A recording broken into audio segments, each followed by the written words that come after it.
There we go. Unboxing this bad boy. CTS. By means of, was it Grip Automotive? Hooked me up out of Hawaii.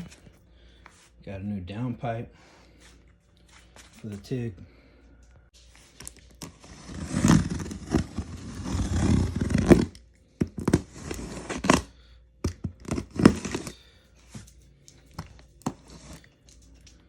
Meet Hopper. He's got to inspect it.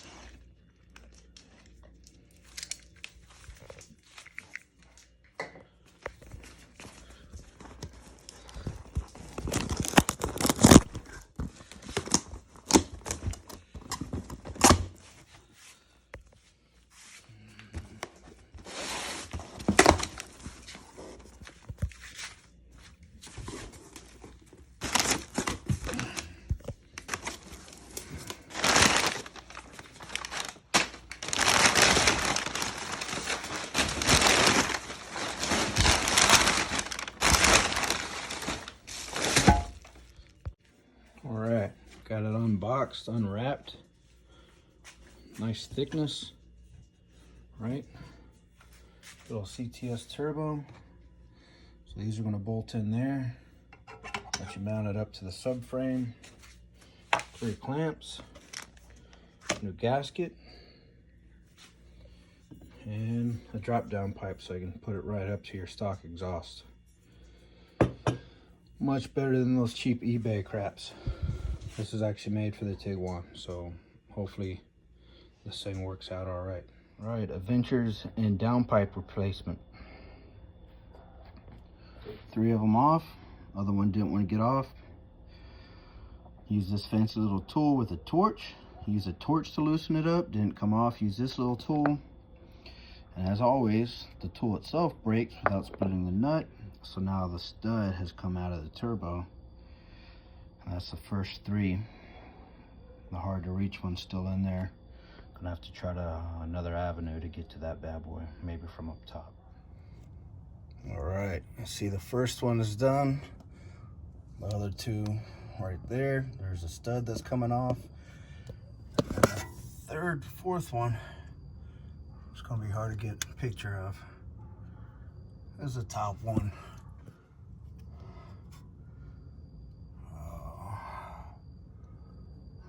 Right up there. Sorry for the messed up video. Probably have to go from the top for that one.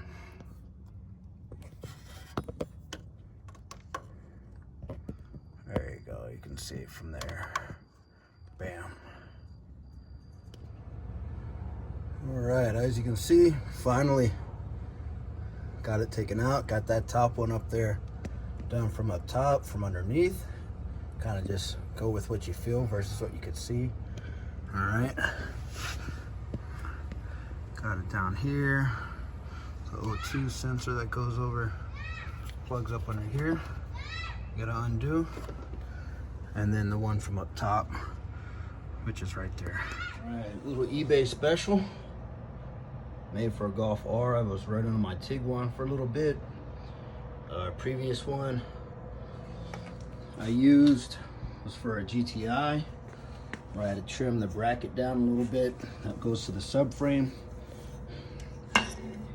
And on the old one, this bolt right here was starting to crack when I pulled it off.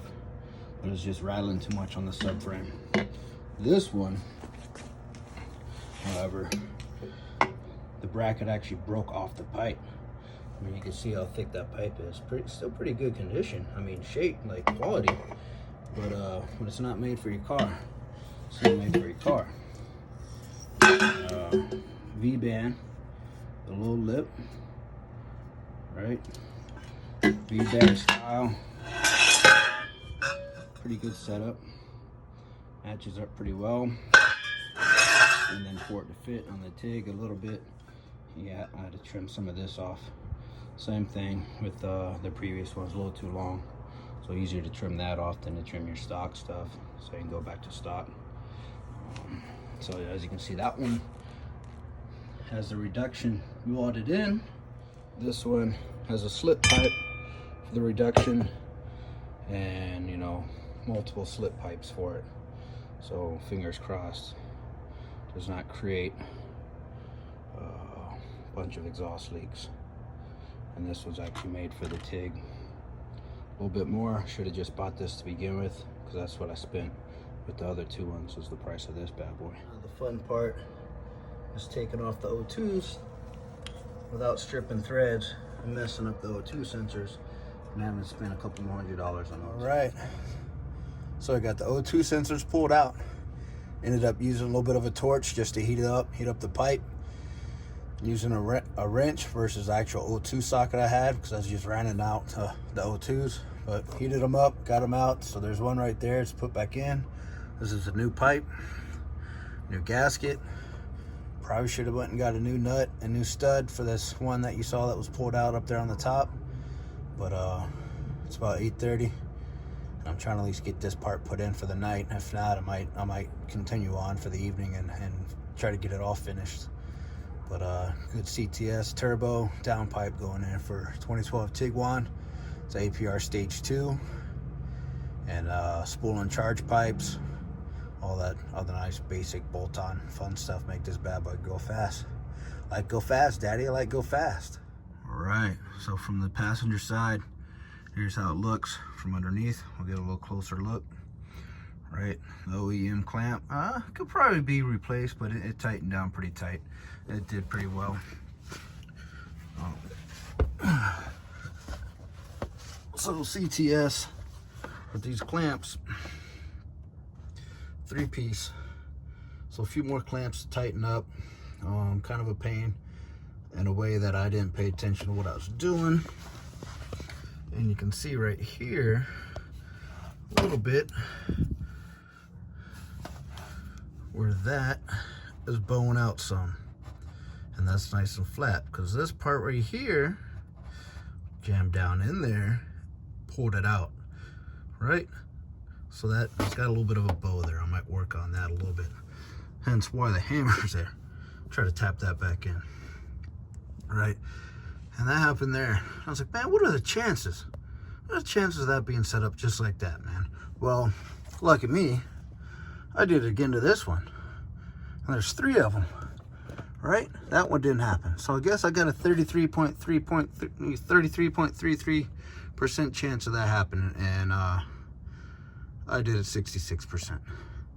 So maybe I'll go play some lottery tonight. Right, so it's all in. I'll probably wait till tomorrow to start it up. I got to put the intake back on and do an oil change. Right, so I took the intake off in order to get to that top nut from up top here. Made it a lot easier. It's a Unitronic intake. Bit dirty, you know. The wifey drives this, so it doesn't stay as clean as the Audi or the Mark III. But either way, so a lot of kind of oil in there. I'll clean up. It's a Unitronic intake made for Mark VI or Volkswagen or CC. Same one I had on my CC as well that I had before I sold it and bought the Audi.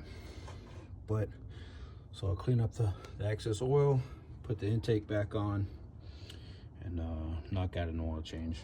I might just keep going tonight, knock that out, and then go get myself a nice little 40 of Mickey's. Close out the night. Right, you can never have too much brake clean, right? So Walmart people always look at me kind of odd because I just go ahead and grab the whole thing off the shelf.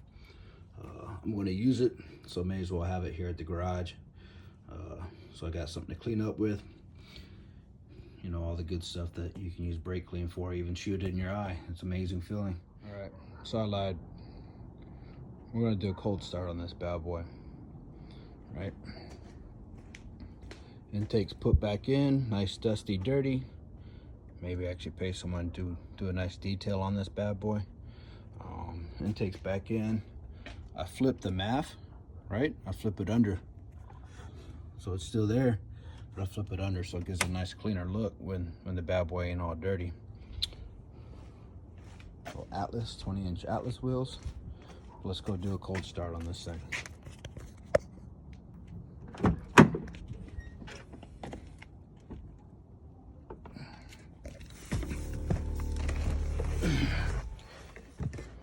That was the compressor for the air tanks.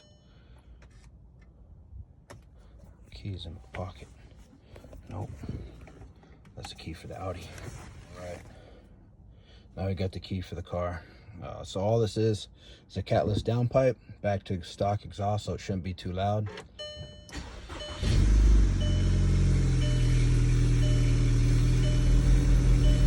Air compressors have kicked on for the air ride.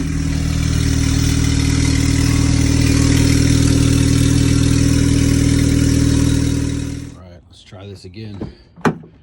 We had a bit of some exhaust leaks at the clamps, of course, right? One defect out, one design flaw I don't really like.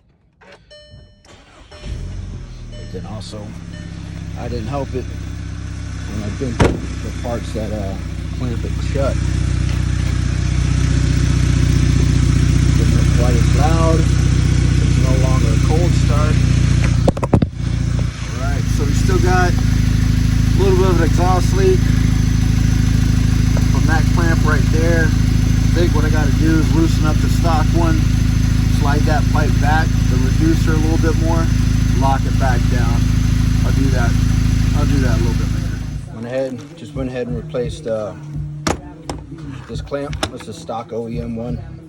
All right, still had some slight exhaust leaks, so went ahead, bought a new one of these. That's the part number here.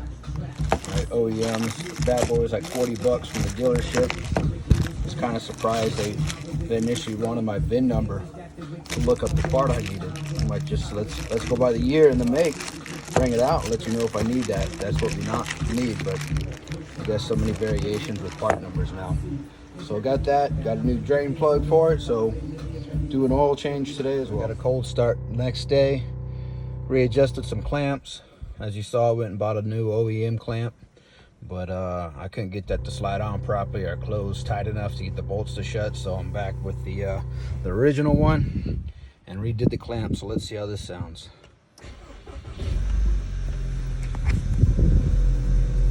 And you can hear the compressor working for the air ride.